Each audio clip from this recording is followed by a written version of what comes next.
अपने जीवन को बड़े भगवान को अर्पित कर देते हैं, समर्पित कर देते हैं, चिंता नहीं करनी है। फिर ये सारी चिंता आपके भगवान की हो जाती है। आप अपने मन को, अपने चित्त को, अपनी आत्मा को शांत करें।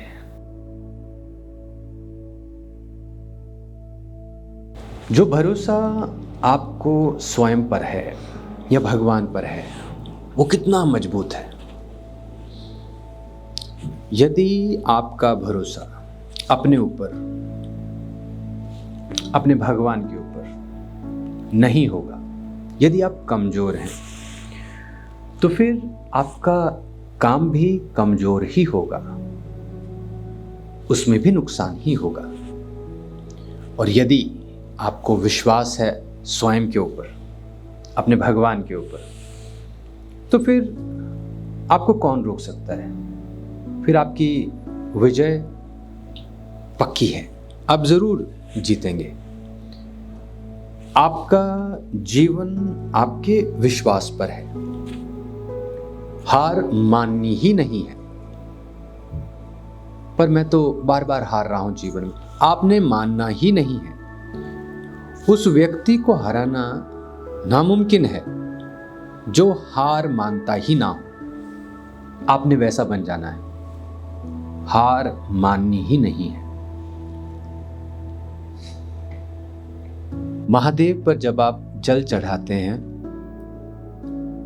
तो विषय ये नहीं होता कि आप जल चढ़ाएंगे और जल समाप्त हो जाएगा।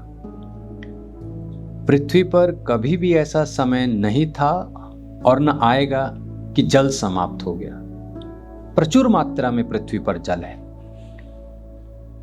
आप इस बात की चिंता ही मत करो जल खराब हो रहा है या जल समाप्त हो जाएगा, वो भी जब आप महादेव पर चढ़ाते हैं। महादेव पर जल चढ़ाने से आपका संबंध शक्तिशाली होता है आपके भगवान के साथ। इसलिए भी नहीं कि महादेव ने कहा कि मुझे जल चढ़ाओ या किसी ने कहा जल चढ़ाओ। यह तो एक क्रिया प्रतिक्रिया है। आप अपना प्रेम प्रदर्शित कर रहे हो भगवान को जल के माध्यम से। बड़ा एक सरल सा एक उदाहरण है हमारी जो एक आम जिंदगी है उससे।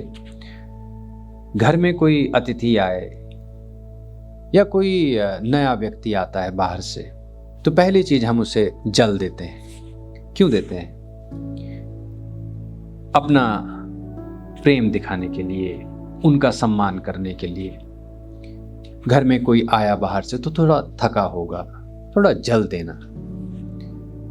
अब ये कोई बहुत बड़ी बात तो है नहीं कि आप जल दे रहे हैं, और ऐसा भी नहीं है कि जल नहीं देंगे तो काम नहीं होगा।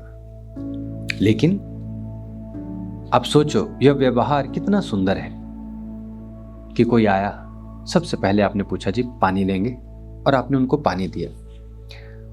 अब यदि यह व्यक्ति आपका दुश्मन भी होगा, आपसे ईर्ष्या भी करता होगा, गुस्सा भी होगा, तो भी आपके बारे में थोड़ा अच्छा सोचेगा, थोड़ा आराम से आपसे बात करेगा। आप कल्पना करो, एक भौतिक जीवन में जल कितना महत्वपूर्ण है। आप महादेव को जल चढ़ा रहे हैं। आप सोचिए महादेव आपके विषय में क्या विचार करेंगे। उन्होंने तो नहीं मांगा जल, लेकिन आप ही लेके गए, एक पात्र में भरा, जाके बैठे हुए हैं, प्रार्थना कर रहे हैं, ओम नमः शिवाय, हे महादेव प्रसन्न हो। आप सोचो कि आपके ये बड़े भगवान आपके बारे में क्या सोचेंगे। आपको लगता नहीं कि आपसे वो कितना प्रसन्न हो जाएंगे? यही हिमालय का आध्यात्म है, यही हिमालय की ट्रेनिंग है। आप जब भगवान को जल दे रहे हैं, वो आप अपने प्रेम को प्रदर्शित करते हैं। वो नहीं मांगते आपसे जल, वो नहीं मांगते आपसे कुछ भी। जो भी आप कर रहे हैं, आप स्वयं के लिए कर रहे हैं।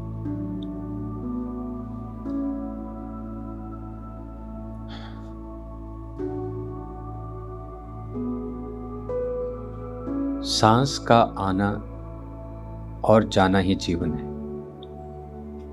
जीवन को यदि साधना हो तो अपने श्वासों को साधना होगा।